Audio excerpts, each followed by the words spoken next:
아침 저녁으로 날씨가 많이 쌀쌀해졌습니다. 그러다 보니까 일주일 만에 보는 분들 중에 기침으로 콜록콜록 하시고, 또 목에는 스카프로 또 따뜻하게 몸을 보호하고 계신 분들이 이렇게 눈에 한 분, 두 분 띄고 있습니다. 비록 날씨가 쌀쌀해졌지만 그럼에도 불구하고 환경이 달라지는 가운데서도 우리 하나님께서는 믿음의 사람들에게 언제나 변함없는 은혜를 베풀어 주실 줄 믿습니다.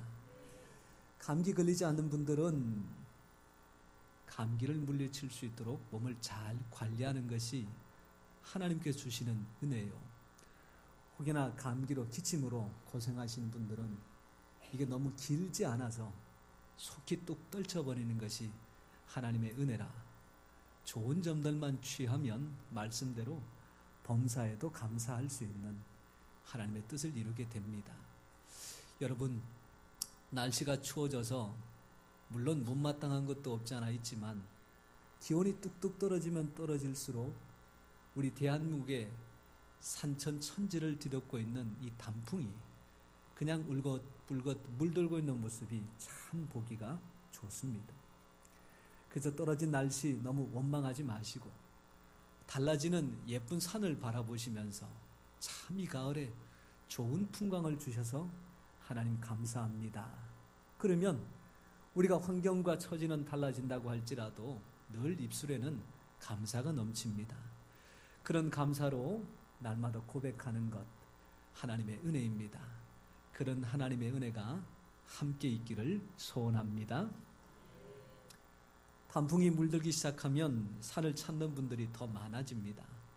가까운 관악산만 하더라도 등산로가 얼마나 많은지 20년, 30년을 산을 타보신 분들이라고 할지라도 내가 관악산 등산길은 다 꿰고 있다.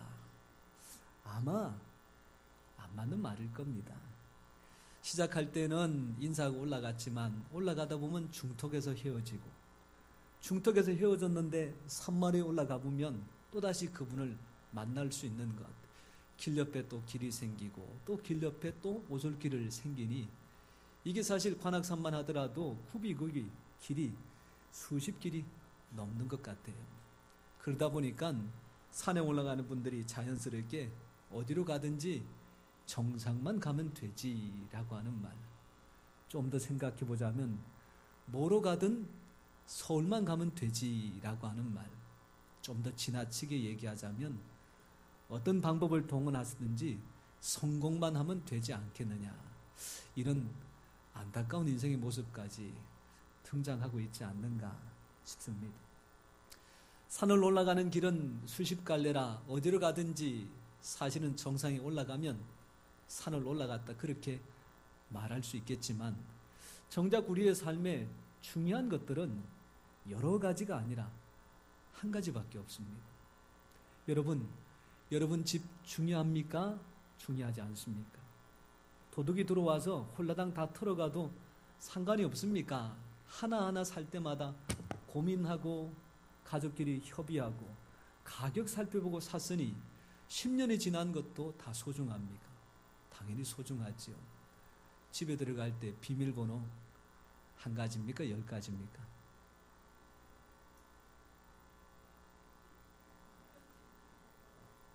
아니 6자리 누르고 8자리 누르는 거 말고 번호는 하나로 사용합니까? 둘로 사용합니까? 하나로 사용합니다. 여러분 통장에 잔고가 1억이 들었던 100만 원이 들었던 내 힘으로 된 통장 소중하지요. 그 통장 비밀번호 하나입니까? 2개입니까? 1개입니다. 자동차가 좀 값비싸거나 평범하거나 자동차에 시동을 걸 수 있는 키는 몇 가지입니까? 1가지입니다. 사실 삶 속에 중요한 것, 소중한 것, 그리고 굉장히 비밀스러운 것은 1가지밖에 없습니다.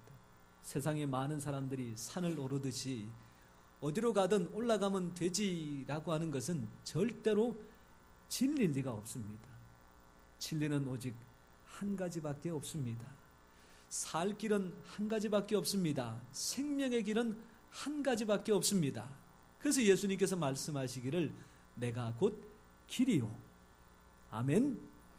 진리요 내가 곧 생명이니 나로 말미암지 않고는 아버지께로 올 자가 없느니라. 할렐루야. 근데 이 말씀을 뒤집어 보면 이렇게 됩니다. 내가 곧 길이요 진리요 생명이기 때문에 나를 통한다면 누구든지 하나님께 나올 수 있다. 여러분, 이 말씀을 아무도 못 가는구나, 너무너무 힘들구나, 그렇게 보시지 말고 어떠한 모습을 가지고 살았더라도 예수님을 통하기만 하면 누구한테 갈 수 있다고요? 하나님의 나라에, 천국에 들어갈 수 있는 줄 믿으시기 바랍니다. 그래서 이런 노래가 있지요. 천국에 들어가는 길은 몇 가지라고요? 한 가지밖에 없다고. 황금집으로 가는 길도 한 가지밖에 없다고. 다른 길은 없습니다. 천국에 들어가는 길은 오직 한 가지 아니고, 이 초등학교 시절에 교회를 안 나가 보셨어요? 어릴 적에 부를 때에 천국에 가는 길은 한 가지가 아니고 천국에 가는 길은 누구뿐이라고요? 예수님뿐인 줄 믿습니다. 오늘 히브리서 말씀에 사람이 살 길, 7번 넘어졌더라도 8번째 일어날 수 있는 길, 내게 도움이 다 끊어져서 이제는 대적 원수밖에 없어, 앞도 뒤도 다 막혀 있을 때에 살 길 있다. 그 살 길이 어디에 있느냐? 오늘 말씀을 통해서 우리에게 가르쳐 주시는데 그 말씀을 같이 한번 확인해 봅니다. 여러분, 20절 말씀 우리 같이 한번 보시겠습니다. 20절을 같이 보겠습니다. 시작. 그 길은 우리를 위하여 휘장 가운데로 열어놓으신 새로운 살 길이요 휘장은 곧 그의 육체니라. 아멘. 여기서 그 길이라고 하는 표현은 예수님께서 인생을 구원하시기 위해서 걸어가신 십자가를 가리킵니다. 그리고 휘장이라고 하는 것은 오늘 말씀대로 그의 육체라 그러셨으니 십자가에 못 박혀 죽으실 때에 휘장이 위에서 밑으로 찢어졌듯이 당신 몸 전부를 희생하여 우리 인생 하나하나를 건지시는 것이 바로 예수님의 사랑이었죠. 결국 새로운 살 길은 오직 한 가지, 예수님밖에 없다는 사실 믿으시기를 바랍니다. 성경에 보니까 나인이라고 하는 성이 있습니다. 동네 사람들이 옹기종기 몰려 사는 그런 조만한 동네입니다. 그 동네에도 태어나고 자라고 또 결혼하고 시집가고 아이를 낳고 가정을 이루지만 결국 때가 되면 세상을 떠나야 되는 인생의 과정은 누구도 거부할 수 없습니다. 그런데 살다가 수명을 다하여 하나님 앞에 불러가도 그 이별만큼은 슬프고 힘든데 아직 살 길이 창창한 어린 아들이 세상을 떠났다. 그리고 남편도 없고 다른 자식도 없고 오직 그 아들 하나만 바라보고 살아가야 될 여인, 소위 말하자면 과부의 심정은 얼마나 힘들겠습니까? 오늘 나인성에서 죽은 소년의 시신을 메고 나오는 장례 행렬이 있습니다. 앞에 출발하는 사람도 슬프고 뒤에 따라가는 사람도 눈물을 흘리고 그 뒤에 쫓아가는 어머니는 울 길도 없을 만큼 허망하게 하늘을 쳐다보고 있는 것이 이 행렬의 정확한 모습입니다. 그런데 그 나인성을 향하여 들어가는 일행이 있습니다. 거기에는 예수님이 계셨습니다.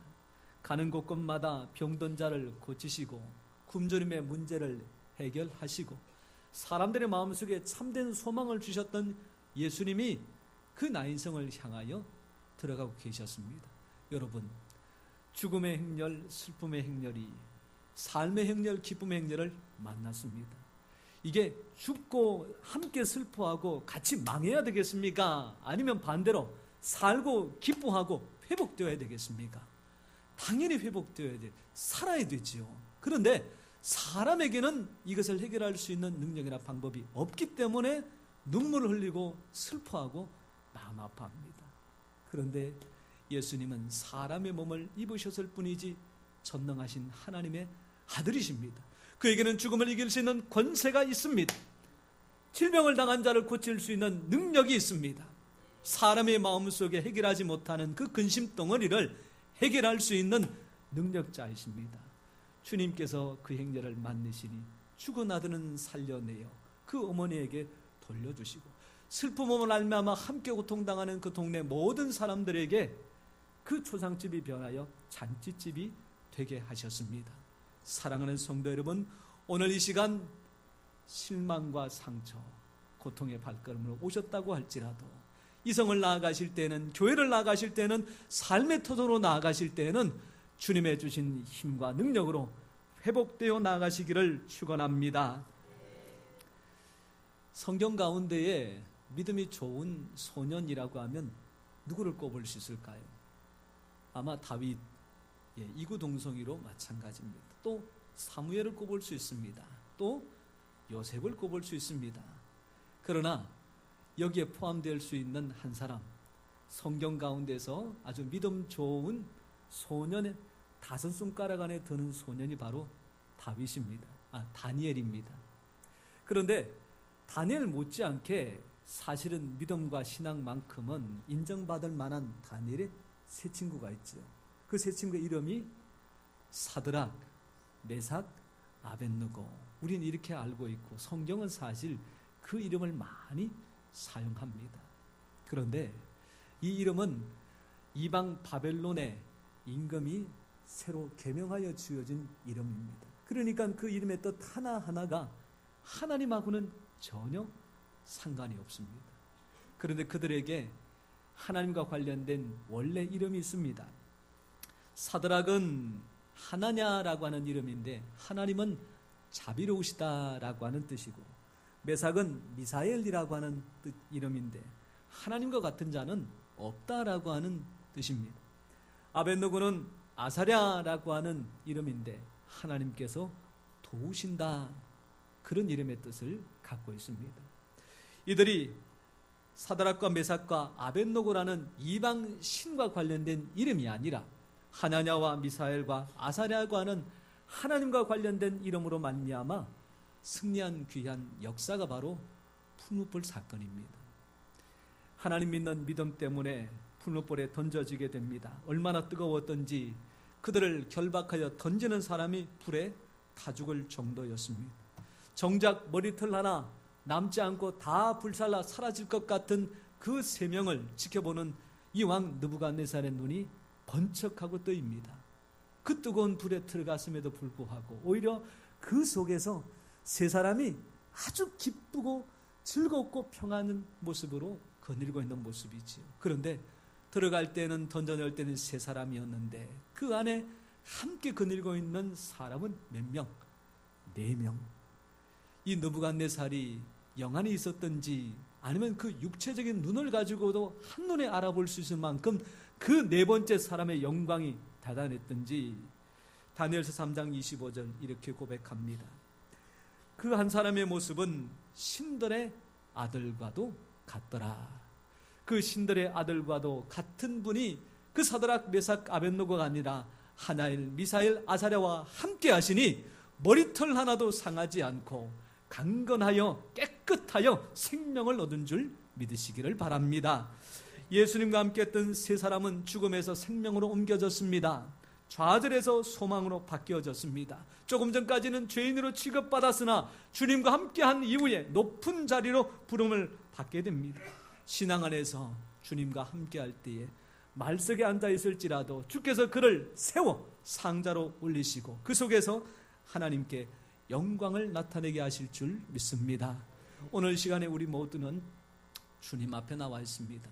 볼지어다 내가 문 밖에 서서 두드리노니 누구든지 내 음성을 듣고 문을 열면 내가 그로 더불어 먹고 그는 나로 더불어 먹고 마시리라.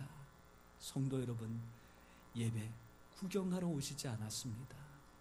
한번 드리고 도장 찍고 가시려고 오시지 않았습니다. 옛날의 이야기처럼 주일에 예배 한번 빠지면 천국에 올라가는 사닥다리에 난간 하나가 빠지니 절대 빠지지 마라, 그래서 이 자리에 나와 있는 거 아닙니다. 하나님께서 나를 만나시기 위해서 불러주신 줄 믿습니다.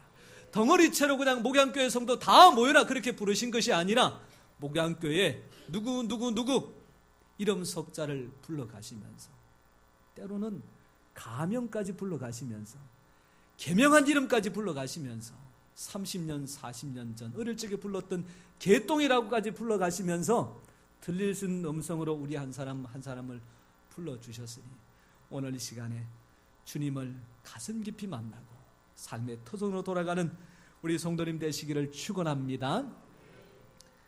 어떻게 하면 이 생명의 길을 걸어갈 수 있을까? 사실은 우리가 고민하자면 해결책이 없을 텐데, 오늘 말씀해 보니까 하나님께서 그 해결책을 우리에게 이미 알려주셨습니다. 22절 말씀인데요, 우리 22절 같이 한번 읽겠습니다. 시작.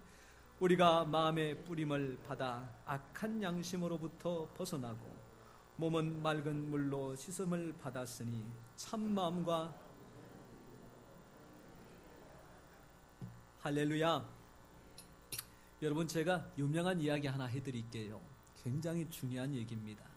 저는 여기에 인생의 깊은 진리가 담겨져 있다고 확신을 합니다. 여러분 잘 생각해 보시고 잘 한번 판단해 보시고 한번 답변해 보십시오.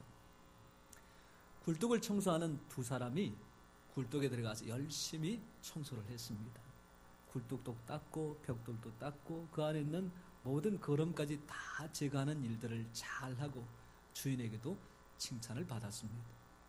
한 사람은 나와보니까 얼굴이 온통 검댕이 묻어있고, 한 사람은 어떻게 된 건지 얼굴이 멀쩡합니다. 자, 두 사람 중에 누가 씻으러 갔겠습니까? 검댕이 묻은 사람이 씻으러 갔다. 손 한번 들어보세요.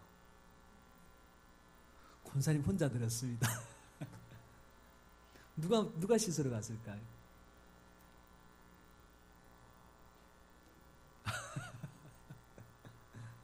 답변을 안 하시면 그냥 제가 이야기하고 넘어가겠습니다. 얼굴이 깨끗한 사람이 씻으러 갔습니다. 왜냐? 굴뚝 청소를 하고 나왔는데 옆에 보니까 그 사람의 얼굴에 검댕이 묻었어요. 그러니까 자연스럽게 내 얼굴에도 묻어 있겠지 생각하고 씻으러 간 겁니다. 그런데 정작 얼굴에 검댕이 묻어 있는 사람은 어떻게 해요? 자기 얼굴에 묻어 있는데도 불구하고 그 사람을 보니까 깨끗해요. 깨끗한갑다. 그래서 안 간 거예요. 여러분, 씻으러 간 사람이 깨끗하게 돼서 나왔겠습니까?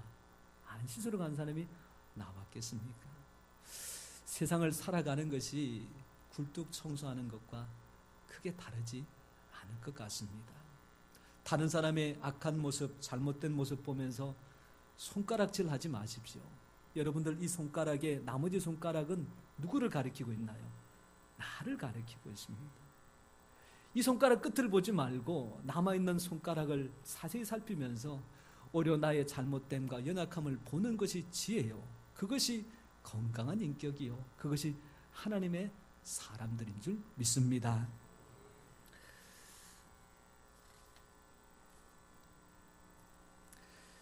소크라테스로부터 유명한 철학자들이 인생에 대하여 고민하면서도 아직까지 해결하지 못한 중요한 원칙 한 가지가 있는데, 그게 뭐냐 하면 사람은 왜 죽느냐, 사람은 왜 죽느냐, 그런 이야기입니다.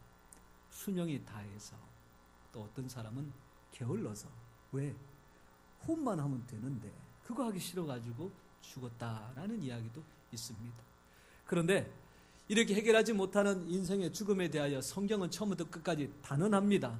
사람은 왜 죽느냐? 죄 때문에 죽습니다. 여러분 잘 한번 들어보세요. 죄를 가진 사람은 죽는다. 공자도 죽었다. 소크라테스도 죽었다. 부처도 죽었다. 고로 공자, 소크라테스, 부처는 죄인이다.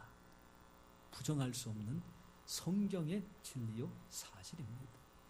소크라테스조차도 죄인이요, 사람들이 거룩하다고 성자라고 인정하는 사람들 그 누구도 예배 없이 다 죄인이라면 우리야 더 말할 나이가 없겠지요.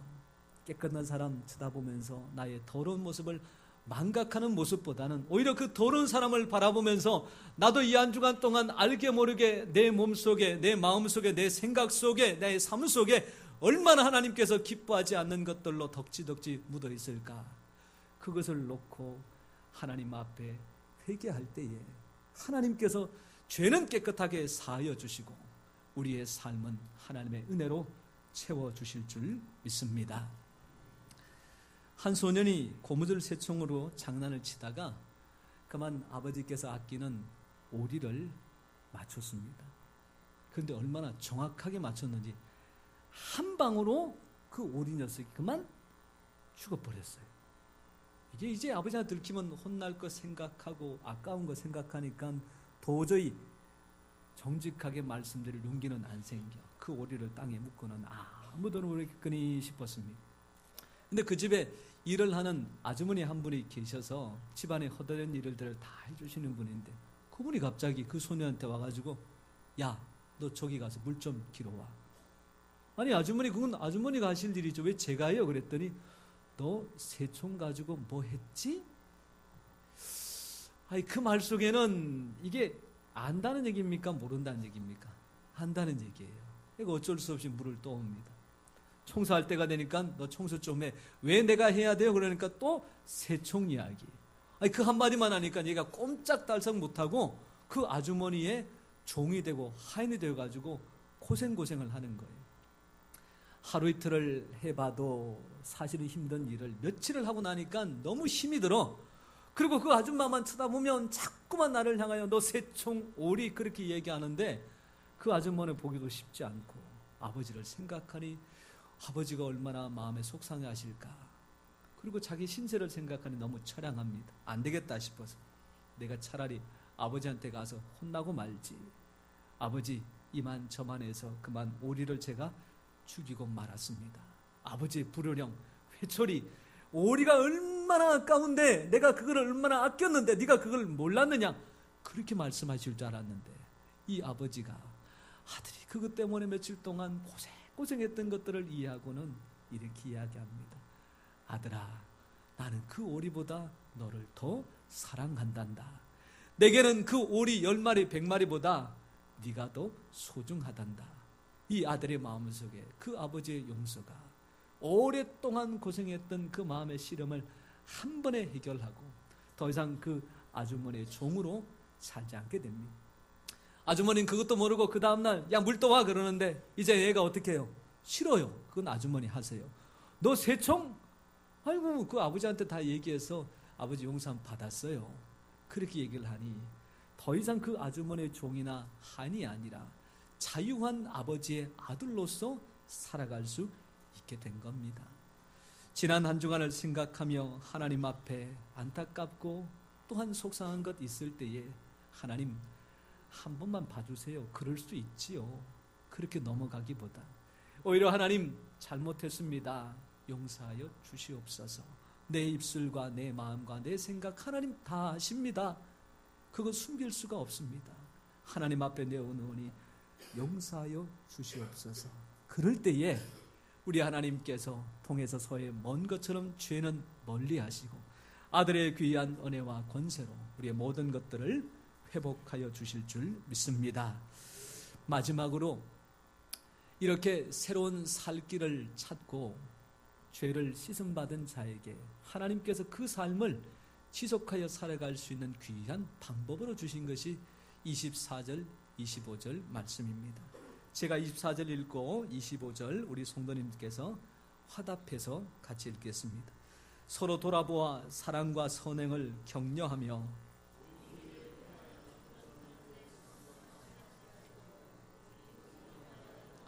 수록 더욱 그리하자. 할렐루야. 오늘 이 자리에 모인 것 참 귀하고 복된 일입니다. 그러나 여기서 멈추지 말고 더욱 모이는 일에 힘쓰는 우리 성도님들 되시기 바랍니다. 여러분 제가 그 뒷동산에 한번 올라가 봤습니다. 아시는 분은 아시겠지만 현충원 둘레길이 참 괜찮습니다. 여기서는 사실 교회 밖만 나와도 지나가는 자동차 소리, 도로만 나가도 빵빵 꿀리는 경적 소리, 또 안내를 하기 위해서 불어대는 호각 소리, 온갖 소리들로 사실은 시끄럽고 매연 때문에 사실 거리를 걷는 것이 좀 불편한데, 아니 여기 멀리 갈 필요도 없이 뒷동산에 올라가서 거닐기만 해도 그런 소리들이 하나도 들리지 않고 조용한 가운데에 아주 좋은 시간을 가질 수 있는 만큼 좋은 길입니다. 그런데 그 길을 가다가 쓰러진 고목을 하나 봤고, 그 고목에 보니까 아주 색깔도 예쁘고 모양도 아주 잘생긴 버섯이 있습니다. 야, 요거 따가지고 된장찌개 할 때 끓여 먹기 위해서 가져가면 좋겠다. 여러분, 제가 그거 따서 먹었으면 이 자리에 있겠습니까? 없겠습니까? 없습니다.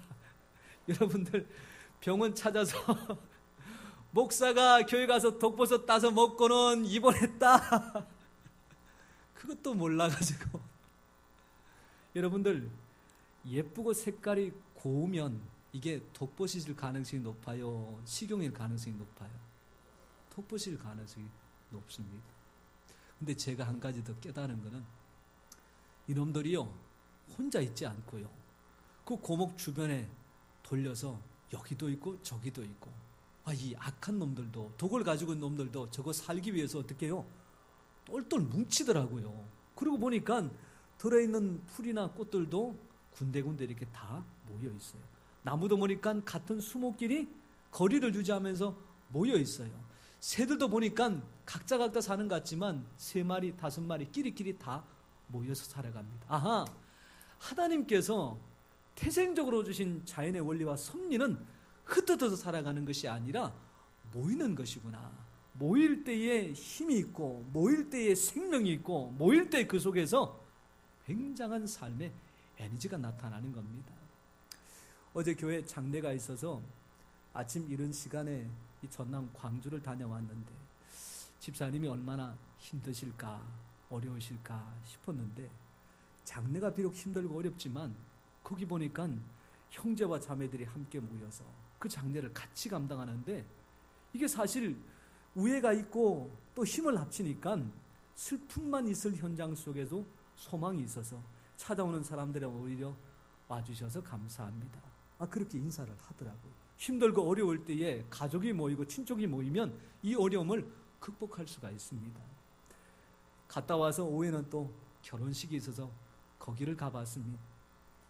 결혼식장에도 갔더니까 이 형제와 또 자매들, 또 일가 친척들, 아는 지인들이 함께 와서 함께 축하하고 함께 축복하는데, 야, 이렇게 사람들이 와서 축복하니까 그것만 해도 참 좋구나.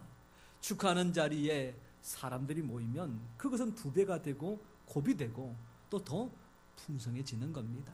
사랑하는 성도 여러분, 모이라 그럴 때에 죽으라고 모이라고 하는 법은 없습니다. 모이라고 할 때에 힘내라고 말씀하시는 겁니다. 용기 내라고 말씀하는 겁니다. 서로가 협력하고 도우라고 말씀하는 겁니다. 그래서 주님께서는 2-3사람이 내 이름으로 모인 그곳에 하나님께서 함께 하시겠다 약속하여 주신 줄 믿습니다. 세상 가운데서 모이는 것에 가장 유명한 한마디가 있는데, 그게 뭐냐 하면 뭉치면 살고 흩어지면 죽는다 라고 한 이야기입니다. 누가 한 말일까요? 1부 때도 그렇게 답변을 하셨고 2부 때도 그렇게 답변을 하셨는데, 사실은 그분이 우리나라에서는 뭔지 아실지 모르겠지만 원래 이 말은 1770년도 7월 4일 날 벤자민 프랭클린이라는 사람이 미국 독립선언서를 작성하는 가운데에 먼저 했던 이야기입니다. 거기에 우리는 뭉쳐야 됩니다. 흩어지면 죽습니다. 왜냐하면 영국도 프랑스도 이 아메리카를 식민지로 만들기 위해서 총칼을 앞세우고 나라를 점령하고 있었고, 그 땅에 살고 있던 원주민들조차도, 인디언조차도 기세가 등등하여 사실은 그 땅에 손님으로 찾아온 그들이 버티기에는 힘들었습니다. 그래서 그들과 싸워 이기기 위해서 우리는 뭉쳐야 됩니다 라고 하는 이야기가 거기서 출발이 된 이야기입니다. 우리 초대 대통령 이승만 대통령께서 해방된 지 2개월 뒤에 이 땅에 오셔서 한 라디오 방송국에서 연설을 합니다. 그때까지만 해도 나라를 위해서 이 사람 저 사람 사실은 나를 따르시오, 나와 함께 하십시다, 그런 이야기 많이 했었는데, 이승만 대통령도 오셔가지고 그 많은 사람들을 어떻게 하든지 하나로 모으기 위해서 이렇게 말을 시작합니다. 나를 따르시오. 뭉치면 살고 흩어지면 죽습니다. 세상에 뭉치자고 하는 이야기는 이익과 관련된 내용들입니다. 세상에 뭉치자라고 하는 이야기는 뭉쳐서 대적은 이기고 우리는 승리합시다, 그런 이야기입니다. 그러나 하나님께서 모이자라고 하는 이야기, 뭉치자라고 하는 이야기는 다른 사람을 해하고 내가 살 길을 찾자는 이야기가 결코 아닙니다. 다른 사람들은 따르지 말고 나를 따르라고 하는 그런 말씀이 아닙니다. 뭉쳐서 모여서 그곳에서 하나님의 귀한 말씀을 통하여 감동과 은혜를 받아 죽은 사람을 다시 살리자는 말씀입니다. 잃어버린 생명들을 찾자는 말씀입니다. 잃어버렸던 소망들을 다시 나누어 주자라고 하는 소망의 말씀입니다. 사랑하는 성도 여러분, 이 일을 할 수 있는 것은 오직 교회밖에는 없습니다. 이 일을 감당케 하신 단체는 교회밖에는 없습니다. 하나님께서 그것 때문에 교회에 마지막 소망을 갖고 계신 줄 믿습니다. 이 귀한 뜻을 위하여 우리 목양교회를 세우시고 오늘 같은 시절에도 변함없이 교회를 찾아 하나님 앞에 예배드리는 우리 한 사람 한 사람, 그 사람을 통하여 반드시 가정을 행복하게 만드시고 사회에는 소망을 허락하여 주시고 우리나라 대한민국 여러 가지 힘들고 어려울지라도 주님 오시기 전에 마지막 선교 한국으로 반드시 세워가실 줄 믿습니다. 이를 위하여 모이기를 힘쓰고 모여서 함께 기도하고 사랑하고 서로 나누어서 하나님의 선한 뜻을 온전히 이루어가는 우리 모든 목양교회 성도님 되시기를 축원합니다. 기도하겠습니다.